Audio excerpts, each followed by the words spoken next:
कबीरदास जी रामानंद जी की शिष्य कैसे बने वो घटना आप लोग सुनेंगे।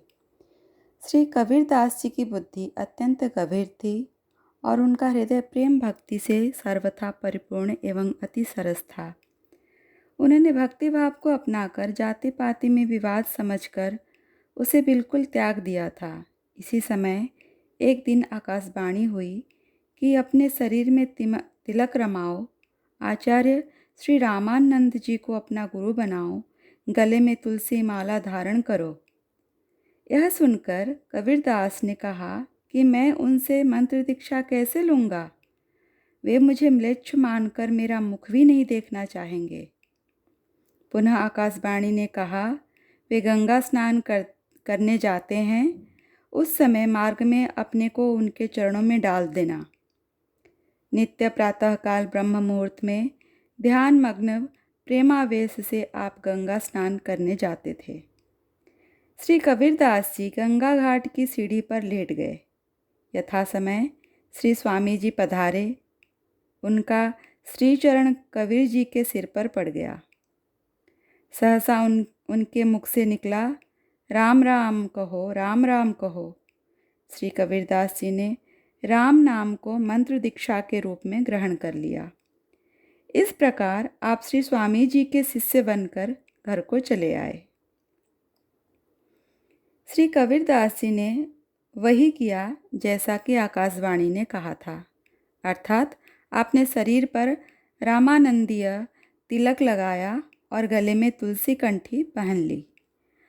अपने लड़के का साधु वेश देखकर एवं उसे रात दिन राम नाम जपते देखकर माता ने इसे बड़ा उत्पात माना और बड़ा हल्ला मचाने लगी कि मेरे लड़के को किसी ने बाबा जी बना दिया। धीरे धीरे यह बात श्री रामानंद जी के पास तक पहुंच गई। फिर किसी ने आकर यह भी बताया कि जब कोई उससे पूछता है कि तुम किसके शिष्य बन गए हो, तब वह आपका ही नाम लेता है। यह सुनकर श्री स्वामी जी ने आज्ञा दी कि उसे पकड़कर मेरे पास ले आओ। आज्ञा अनुसार लोग कबीरदास जी को बुला लाए। पर्दे के पीछे बैठकर श्री स्वामी जी ने पूछा, हमने तुमको कब शिष्य बनाया? तब श्री कबीरदास जी ने गंगा घाट की सब घटना स्मरण कराई और बोले, श्री राम नाम ही महामंत्र है। यह बात सभी शास्त्र में लिखी है। वही प्रदान कर आपने मुझे शिष्य बनाया। यह सुनकर स्वामी जी अति प्रसन्न हुए और पर्दा खोलकर बाहर आए तथा कबीरदास जी को छाती से लगाकर बोले, बस तुम्हारा सिद्धांत सत्य है।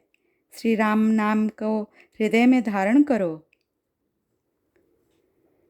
श्री कबीरदास जी जीवन निर्वाह के लिए ताने बाने से कपड़ा बुनते थे, किंतु उनके हृदय में श्री राम जी का नाम रूप मंडराया करता था। वे कपड़ा उतना ही बुनते थे जितने से परिवार का खर्च चल जाता। एक बार बाजार में कपड़ा बेचने के लिए आप खड़े थे कि एक साधु आपके पास आकर बोला कि मुझे कपड़ा दीजिए, मेरे पास पहनने के लिए कुछ नहीं है। तब आप उसे आधा थान फाड़ कर देने लगे तो उसने कहा, इस आधे थन से मेरा काम नहीं चलेगा। श्री कबीरदास जी ने कहा, यदि पूरा थान लेने का निश्चय आपने अपने मन में किया है तो लीजिए, यह पूरा थान ले लीजिए। श्री कबीरदास जी के घर पर उनकी स्त्री लोई, माता नीमा, पुत्र कमाल और पुत्री कमाली ये सभी रास्ता देख रहे थे। घर में भोजन सामग्री का अभाव था, अतः सभी भूखे थे। कपड़ा बेचकर मूलधन से सूत और मुनाफे से सामान खरीदकर आता था, उसी से निर्वाह होता था। दूसरे दिन के लिए कुछ बचता ही न था। श्री कबीरदास जी ने विचार किया कि घर में सभी भूखे होंगे, खाली हाथ चलकर क्या करूं? वे बाजार में ही इधर उधर कहीं छिप गए। घर को क्या लेकर आते, पूरा थान का थान तो दान कर चुके थे। भगवान घटघटवासी हैं।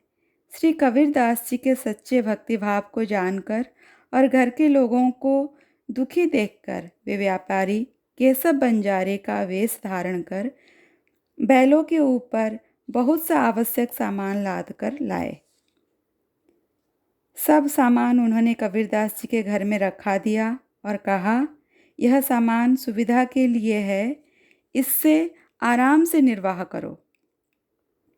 3 दिन बाद भी जब श्री कबीरदास जी लौटकर घर नहीं आए, तब 2-4 आदमी गए और ढूंढकर उन्हें लिवा लाए।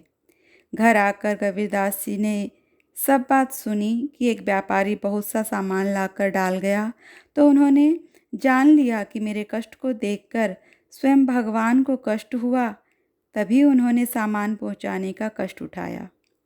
विचार कर कि श्री राम रघुवीर ने मुझ पर अत्यंत कृपा की, आप परमानंद में मग्न हो गए। उसी समय भक्तों की भीड़ को बुलाकर श्री कबीरदास जी ने सारा सामान लुटा दिया। ताना वाना, कपड़ा बुनना सब आपने छोड़ दिया। हृदय में आनंद की बाढ़ आ गई। यह सुनकर ब्राह्मणों का धैर्य छूट गया। वे क्रोधित होकर दौड़ते हुए कबीरदास जी के यहाँ आए और बोले, क्यों रे जुलाहे, तूने इतना धन पाया और हम लोगों को नहीं बुलाया? दूसरों को बुलाकर सब धन दे दिया। या तो हमें भी धन दो, नहीं तो यहाँ से बाहर भाग जाओ। श्री कबीरदास जी ने कहा, अब मेरे घर में तो कुछ भी नहीं है, आप लोग घर में घुसकर देख लीजिए। यदि आप नहीं मानते हैं तो यहीं बैठे, मैं मंडी में जाता हूँ, कुछ मिलेगा तो लाकर दे दूँगा। यह कहकर श्री कबीरदास जी ने बड़ी कठिनाई से अपना पीछा छुड़ाया और मंडी में जाकर छिप गए। इस प्रकार उन्होंने संकट को टाला। इसी समय भगवान श्री कबीरदास जी का रूप धारण करके आए और बहुत सा धन लाए। उन्होंने आदरपूर्वक ब्राह्मणों को धन देकर उनका समाधान किया। वे लोग धन लेकर बड़े सुखी हुए। इस प्रकार भगवान ने अपने भक्त की उज्जवल कीर्ति को संपूर्ण जगत में प्रकाशित किया।